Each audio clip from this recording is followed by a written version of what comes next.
Good morning student, welcome back to my YouTube channel commerce with Rahul sir. कैसे हैं आप लोग? I hope you are fine. चलिए बेटा जी, अब तक हमने जो हमारी इकोनॉमिक्स की यूनिट थी एग्रीगेट डिमांड और एग्रीगेट सप्लाई, हमने इसकी अब तक थ्योरी कंप्लीट कर ली है। आज हम इसके न्यूमेरिकल स्टार्ट करने जा रहे हैं। तो चलिए बेटा जी, आप प्लीज़ स्टार्ट करते हैं। बेटा जी प्लीज़ ध्यान रखना, अगर आप लोगों के बेसिक क्लियर नहीं है तो आप है ना इसके बेसिक क्लियर जरूर करिएगा, क्योंकि जो आप जब तक आपको ये नहीं मालूम होगा कि एडी क्या है, एएस क्या है, APC, MPC, consumption curve, saving curve, तब तक आपको ये क्वेश्चन करने में प्रॉब्लम आएगी। तो ठीक है, पहले आप अगर आपने बेसिक आपके क्लियर नहीं है तो आप मेरी प्रीवियस वीडियो को जरूर देखिएगा। चलिए स्टार्ट करते हैं without waste time. Aggregate demand, aggregate supply के न्यूमेरिकल क्वेश्चन। तो सबसे पहले हम बात करते हैं एडी की, एग्रीगेट डिमांड। एडी जैसे कि आप जानते हैं बेटा, इसका फार्मूला होता है सी प्लस आई। यहाँ सी का मतलब होता है कंजम्पशन और आई का मतलब होता है हमारा इन्वेस्टमेंट, यानी कि सी मतलब प्राइवेट हाउस होल्ड का कंजम्पशन और आई मतलब जितनी भी हमारी प्राइवेट फर्म्स है उनका कैपिटल गुड्स और चेंज इन स्टॉक पर जो इन्वेस्टमेंट किया जाता है उसे हम बोलते हैं आई। और एडी का मतलब है टोटल डिमांड। और यहाँ याद रखिएगा बेटा ये कॉन्सेप्ट टू सेक्टर मॉडल की है, इसमें हम गवर्नमेंट और नेट एक्सपोर्ट को नहीं लेते हैं। चलिए स्टार्ट करते हैं। लेट सपोज करिए कि आपका कंजम्पशन है 500 और आपका इन्वेस्टमेंट है 200। तो इस प्रकार आपकी एडी हो गई 500 200, दैट इज कॉल्ड 700। ठीक है बेटा जी, तो एडी निकालने का सीधे सीधा एक ही फार्मूला है कि सी और आई को आपको जोड़ देना है।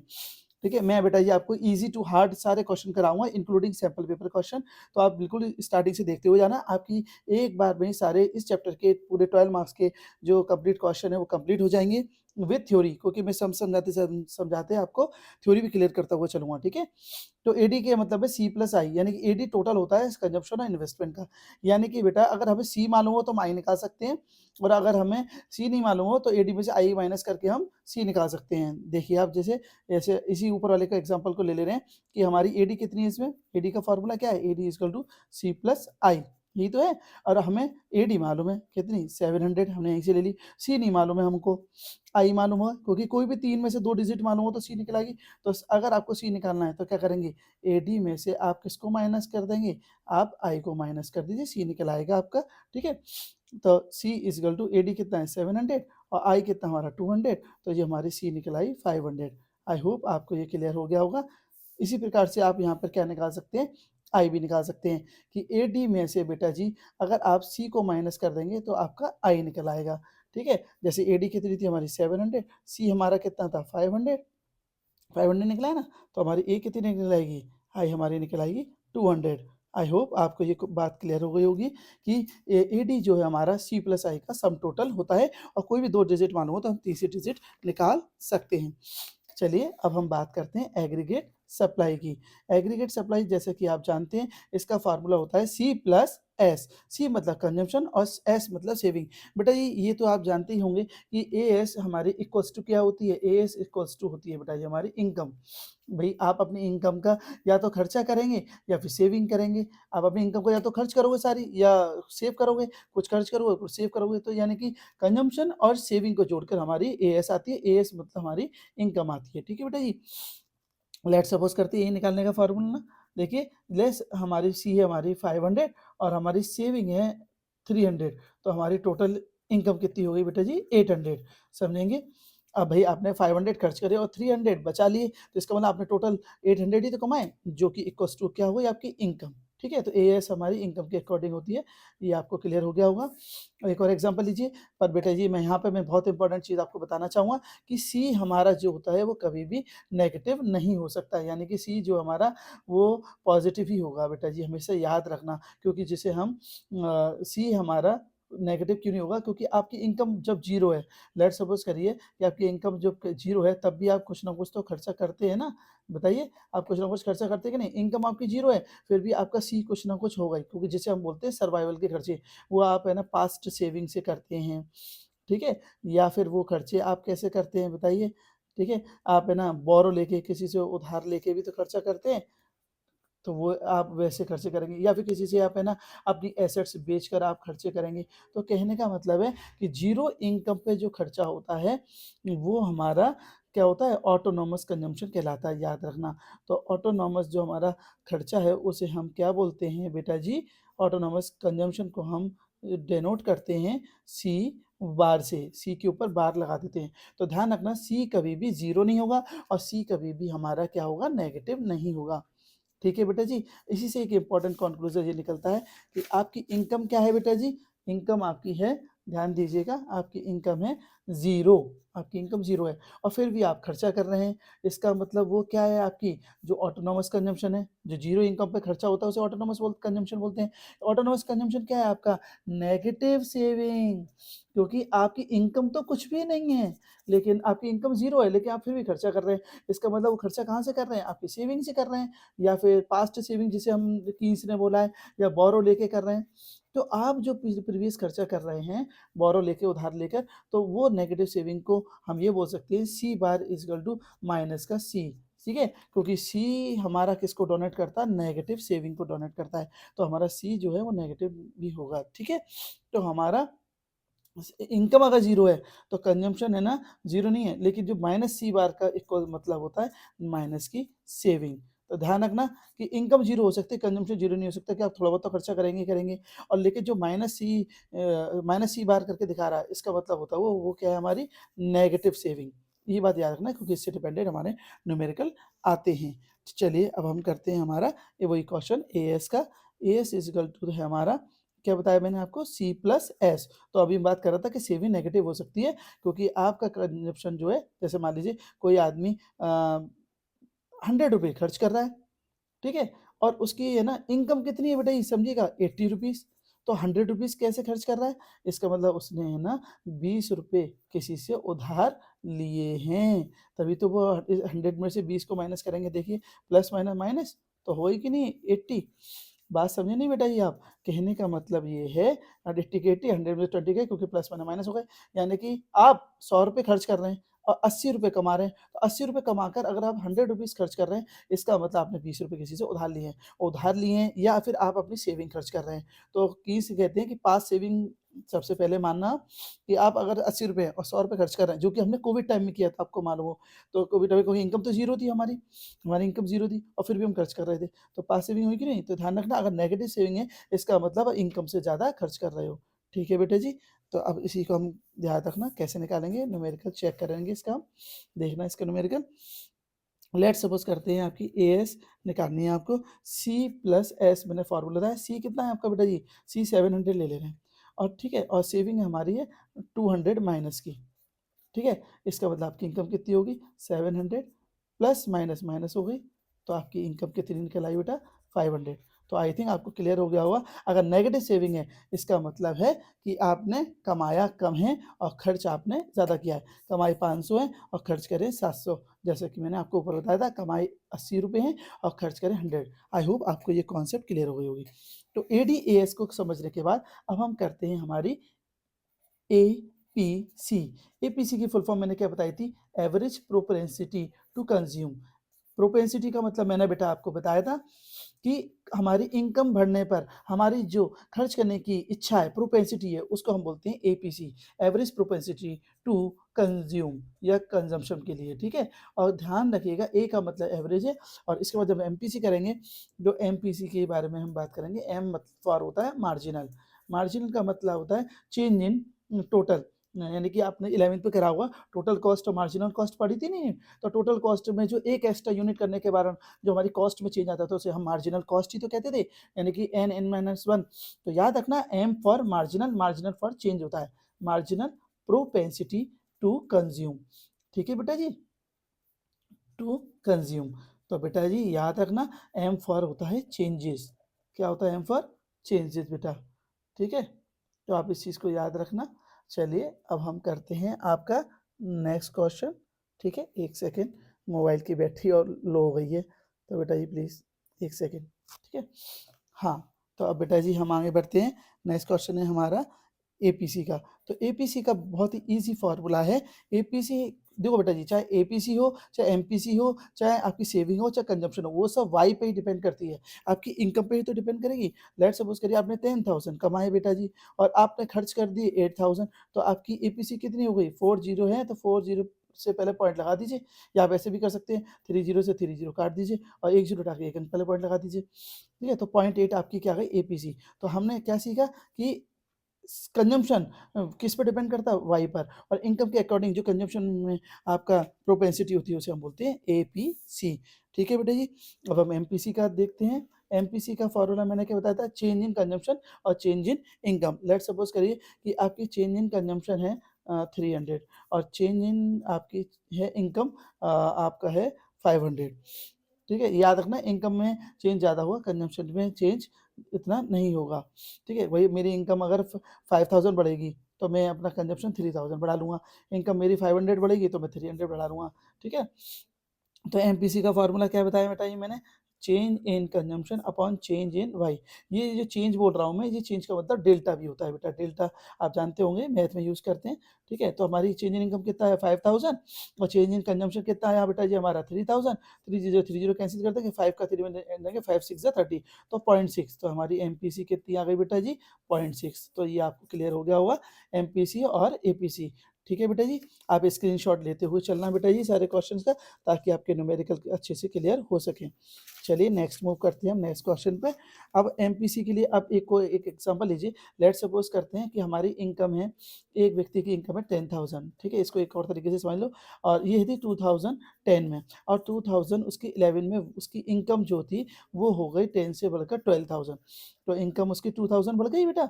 अब उसका कंजम्पशन 11 में कितना था? 2010 में था उसका कंजम्पशन था, देखना बेटा ये ना, उसका कंजम्पशन था 2010 में 8000 और अब उसका कंजम्पशन हो गया है 2011 में 9000। तो अब ध्यान से देखेंगे कि इनकम में चेंज कितना आया? 10,000 से हो गई 12,000। तो इनकम में चेंज कितना है? 2000। ठीक है, क्योंकि फार्मूला क्या है एमपीसी का? एमपीसी का फार्मूला है कि change in consumption divide by change in income. ठीक है, तो अब चेंज इन इनकम निकालेंगे हम।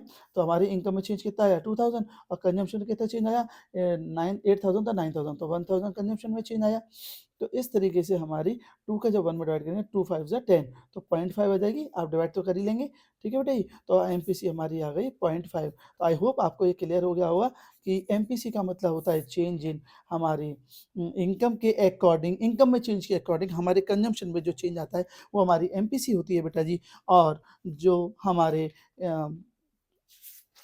एपीसी में हमने समझा था, एपीसी का क्या समझा था कि इनकम के अकॉर्डिंग कंजम्पशन की जो प्रोपेंसिटी होती है हमें एपीसी कहते हैं। अब एपीसी एमपीसी हमारा क्लियर हो गया है। अब हम नेक्स्ट टॉपिक पे मूव करेंगे जिसका नाम है हमारा एवरेज प्रोपेंसिटी टू सेव, यानी कि सेविंग करने की इच्छा। ठीक है, इसे हम क्या बोलेंगे? Average propensity, PROPENSITY, average propensity to consume. और ऐसे तो हम क्या लिखेंगे? सेव।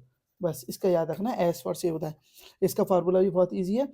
एपीएस हमारी डिपेंड, मैंने आपको बताया था सब चीज़ें वाई इनकम पर डिपेंड करती है। बस सेविंग है तो एस लिख देना, और कंजम्पशन है तो यहाँ पर ऊपर सी आ जाएगा। ठीक है, सी अपॉन वाई अगर होगा एपीसी का फार्मूला, मैंने आपको यहाँ बताया था एपीसी इक्वल टू क्या बताया था मैंने? हटाइए आपको, सी अपॉन वाई। तो एपीसी है तो सी ऊपर आएगा। ठीक है, और अगर हमारा एपीएस है तो हमारा यहाँ पर एस आएगा। बस बेटा जी इस चीज़ को ध्यान रखिएगा, इसमें गलती ना करिएगा। लेट सपोज करते हैं किसी आदमी की इनकम है, कोई भी इंडिविजुअल की ले ले रहे हैं, 1000 इनकम है और उसकी सेविंग है 2000।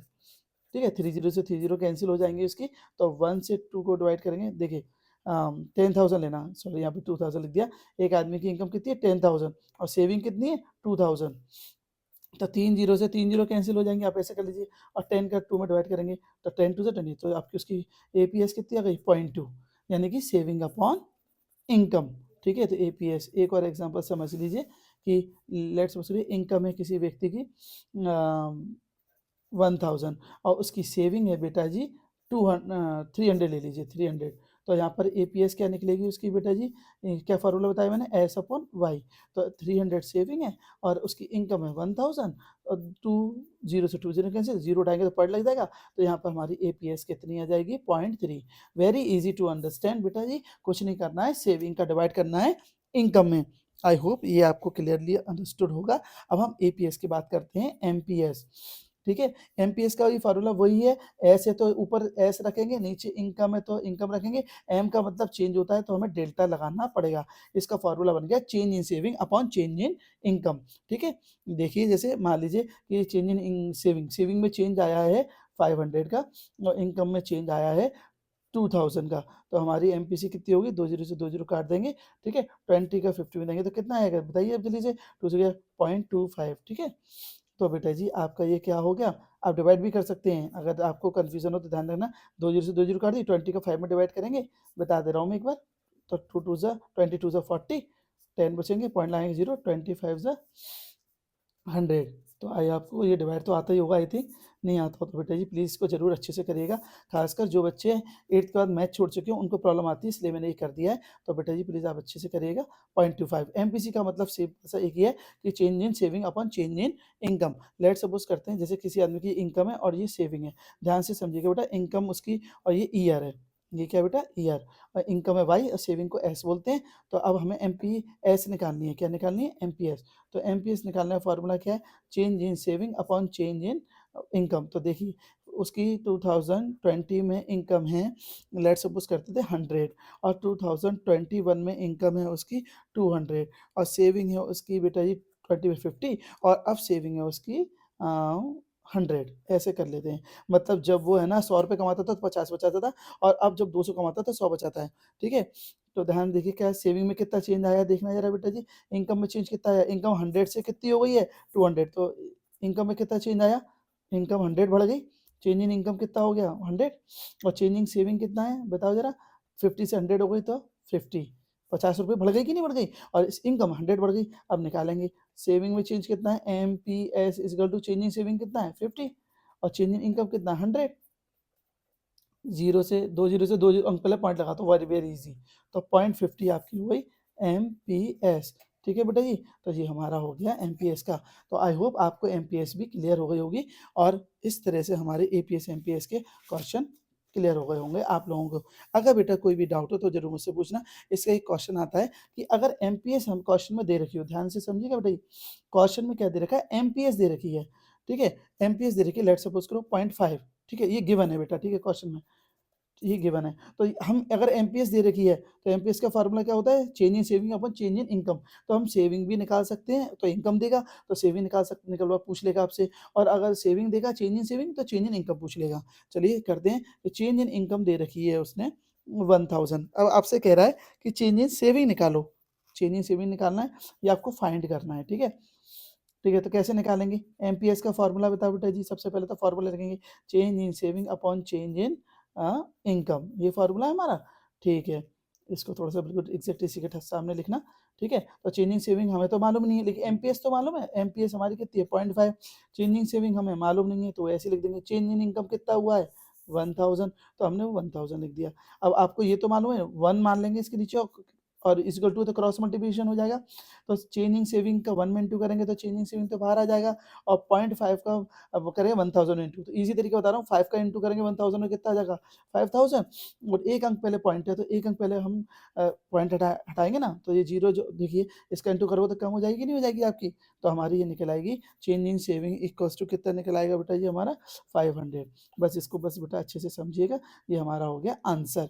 तो एमपीएस अगर दे रखी है तो एमपीएस के फॉर्मूले में उसकी वैल्यू रखेंगे, और चेंज इन सेविंग हमें निकालनी है, इनकम निकालनी है, तो एक की वैल्यू दे रखी होगी उसको रख के बीच में क्रॉस मल्टीप्लिकेशन कर देना, आपका आंसर आ जाएगा। जिसकी वैल्यू निकालनी है उसे लेफ्ट हैंड साइड पर रखते हैं, ये तो आपको मालूम ही होगा, नहीं मालूम हो तो अच्छे से कर लीजिएगा बेटा जी। ऐसे ही हमारा एक और क्वेश्चन है, तो आप उसको करते हैं, देखेंगे ध्यान से।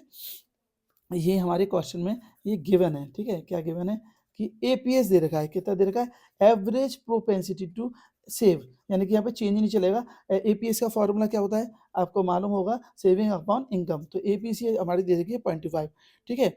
और पॉइंट 50 दो दे रखी है हमारी, एपीएस दो ले रहे हैं, ठीक है? और एट इनकम लेवल कितना हमारा, इनकम लेवल भी दो होगा, अलग अलग इनकम लेवल पे होगा ना हमारा, तो इनकम लेवल है हमारा, पहले इनकम ले लीजिए बेटा जी 5000, और फिर ले लीजिए आप 10,000। दो इनकम लेवल है हमारे, ये फर्स्ट वाई एंड ये वाई सेकंड, ये फर्स्ट है ये सेकंड है, और ऐसी एपीएस हमारी, ये हमारी हो गई फर्स्ट और ये हो गई हमारी सेकंड, दो एपीएस दे रखी हैं। अलग अलग इनकम पे अलग अलग एपीएस होता है, ये तो आपको क्लियर है। अब आपसे क्या निकलवा रहा है, ये इंपॉर्टेंट क्वेश्चन है बेटा, ये ध्यान देना, ठीक है? आपसे क्या निकलवा रहा है, वो कह रहा है आपसे कि इसमें आप हमारी एमपीएस निकाल दो। क्या निकाल दो, एमपीएस, ये इंपॉर्टेंट क्वेश्चन है। अब एमपीएस निकालनी है बेटा हमको दिया क्या है, एपीएस दे रखी है दो, 0.25 0.50, और हमें इनकम लेवल दे रखा है 5000 10,000। चलिए इस क्वेश्चन को करते हैं, तो बेटा जी पहले इसका स्क्रीनशॉट ले लेना आप, ठीक है? ताकि आप लोगों को ये अच्छे से क्लियर हो जाए, ठीक। चलिए, तो हम कैसे करेंगे? सबसे पहले तो हमें अगर एमपीएस निकालनी है, तो हमें बेटा ये क्या चाहिए होती है? सेविंग चाहिए होती है ना। देखो, ये हमें एमपीएस निकालनी है, तो हमें क्या चाहिए? सेविंग चाहिए। तो सेविंग निकालने के लिए एक सिंपल सा फ़ॉर्मूला मैं आपको बता रहा हूँ, ध्यान देना पहले इधर अच्छे से। क्या है? अच्छा देखो, सेविंग का फ़ॉर्मूला क्या होता है? हमें क्वेश्चन में एपीएस दिए, एपीएस का फ़ॉर्मूला क्या है? एस अपॉन वाई, ठीक है? एस अपॉन वाई है कि नहीं? अब इसके नीचे 1 मान लो, क्रॉस मल्टीप्लिकेशन कर दूँ, ठीक है? तो अगर मुझे सेविंग निकालनी है, तो सेविंग यानी कि एस, तो एस निकालनी है अगर मुझे, तो मैं एपीएस का वाई का इंटू कर दूँ कि नहीं कर दूँ? भाई एपीएस में अगर वाई का यानी कि एपीएस में अगर इनकम का इंटू कर दूँ, तो मेरी सेविंग निकल आएगी ना। एपीएस इंटू वाई, सेविंग और इनका 1 का इंटू हो रहा है, क्रॉस मल्टीप्लिकेशन हो रहा है, तो एस मैंने बाहर निकाल लिया, एपीएस का वाई का इंटू। तो अब ये याद रखना कि अगर आपको एपीएस दे रखी है, तो आप सेविंग कैसे निकाल सकते हो? एपीएस में बाई का इंटू करके। ठीक है बेटा जी? अब हम करते हैं सेविंग निकालना, तो वही चीज़ हम करेंगे। हमें क्वेश्चन में क्या दे रखी है? एपीएस दे रखी है और इनकम दे रखी है, तो इनकम में से एपीएस का इंटू कर दो, जिसकी इनकम है उसकी एपीएस में इंटू कर दो, हमारी सेविंग आ जाएगी, तो वही हम करेंगे। तो हमारी इनकम कितनी दे रखी है पहले से आप लिखिए, एपीएस हमारी कितनी है देखो ज़रा, 0.25, और दूसरी एपीएस कितनी है? 0.50, यहाँ क्वेश्चन लिख रहे हैं। और इनकम कितनी है बेटा हमारी? पहले इनकम हमारी 5000, दूसरी इनकम हमारी कितनी है? 10000। ठीक है? क्लियर बेटा? अब इसको हम करेंगे, तो हम पहले क्या निकाल रहे हैं? सेविंग। क्या निकाल रहा हूँ बेटा मैं? सेविंग। तो इंटू कर दूँ एपीएस का इंटू वाई में, जैसा कि मैंने आपको फ़ॉर्मूले में बताया, saving equal to APS into Y बताया ना मैंने आपको, तो इंटू कर दो आप इस दोनों का। ठीक है? तो कर रहे हैं हम इंटू। चलिए, तो एपीएस का वाई में 5 का अगर 25 में मैं इंटू करूँगा, तो बताओ कितना आएगा? 25 इंटू 5, 25 5 ज़ा 125, ठीक है? और 3 ज़ीरो से 2 अंक वाले पॉइंट है, तो 2 ज़ीरो कैंसल हो जाएँगी, तो 1 ज़ीरो रह जाएगी, ठीक है? अच्छा ऐसे ही 5 का 10,000 है, तो 550 आ जाएगा, और 2 अंक वाले पॉइंट हटाऊँगा तो 2 ज़ीरो कैंसल हो जाएँगी, तो कितना आ जाएगा? 5000। ठीक है बेटा जी?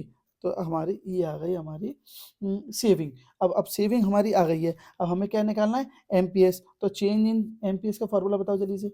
Change in saving upon change in income, ये तो फ़ॉर्मूला होता है। तो सेविंग में कितना चेंज आया है? तो सेविंग में चेंज निकालने के लिए क्या करेंगे? सेविंग पहले कितनी थी हमारी? देखो, पहले थी 12,050, 1250, 1250 थी, और 5000 हो गई, तो चेंज निकालना है। तो 5000 में से 1250 को माइनस कर देंगे, और सेविंग इनकम में क्या चेंज आया? इनकम थी हमारी 5 से 10, तो 10,000 में से मैं क्या माइनस कर दूँगा? आपके 5000 माइनस कर दूँगा। तो हमारे बेटा जी कितना चेंज आया सेविंग में? 3750 सेविंग में चेंज आया, ठीक है? और इनकम में चेंज कितना आया जल्दी बताओ? 10 में से 5 गए तो 5000। आई थिंक आपको ये क्लियर हो गया। अब आप 0 से 0 काट दो, ये आपका 25 से कट जाएगा। 25 टू ज़ा 50, 20 टाइम, और 25 वन ज़ा 20, कितने बचे?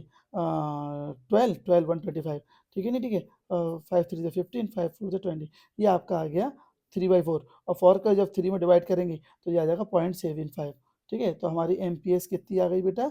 एमपीएस का फ़ॉर्मूला था ना हमारे, तो चीनी सिंगों में डिवाइड करके कितना आया? 0.75। आई होप ये आपको क्लियर हो गया होगा।